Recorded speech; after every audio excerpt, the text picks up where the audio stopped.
Clearly there was nobody at home.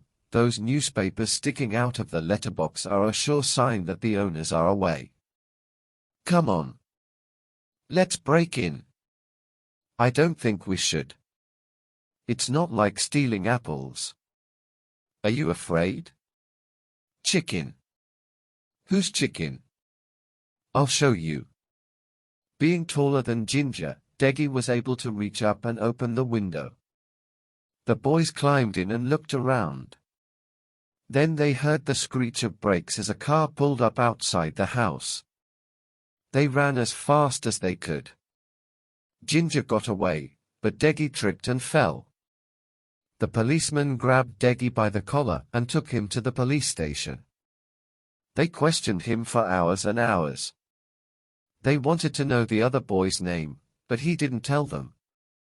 Meanwhile, Ginger sat at home, terrified. He expected at any moment to hear policemen knocking on his door. But he needn't have worried. His friend Deggy said nothing. He was sent to prison for a year.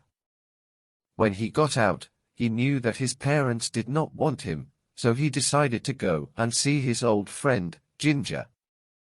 Ginger had not visited him in prison.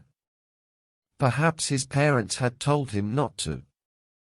Deggy did not recognize the woman who opened the door. Oh, they don't live here anymore. I think they moved to Birmingham, but I am not sure.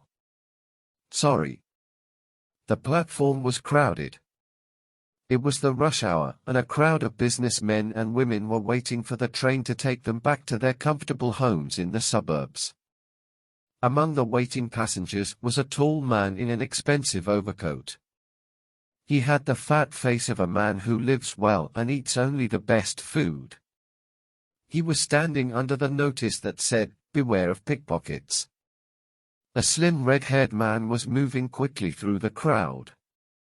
He worked his way over to the tall, well-fed man, bumped into him and then slipped away quickly. Unfortunately for him, a railway policeman had seen the whole thing. He grabbed the slim man by the collar and dragged him to where the tall man was standing. "Excuse me, sir," the policeman said, "but would you be good enough to check your pockets?" "Good heavens! My wallet! I can't find my wallet." The policeman pulled the slim man up by his collar. "Come on, let's have it." The pickpocket took the wallet out and handed it over to the policeman. "Is this your wallet, sir?" "Yes, it is." "Look. Those are my initials." He looked down at the thief, his eyes filled with disgust. At that moment, despite the fact that he had not seen him in 25 years, he recognized his childhood friend, Ginger, the one he had been with when they had broken into a house and the police had come and... Ginger kept his eyes fixed on the ground.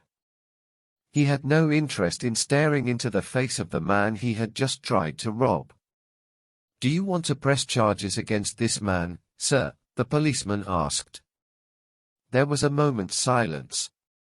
"Of course, officer," Deggy said. "We must teach these thieves a lesson." The pickpocket shrugged his shoulders. He didn't even hate the businessman. "That's the way the world is," he thought to himself as the policeman took him away.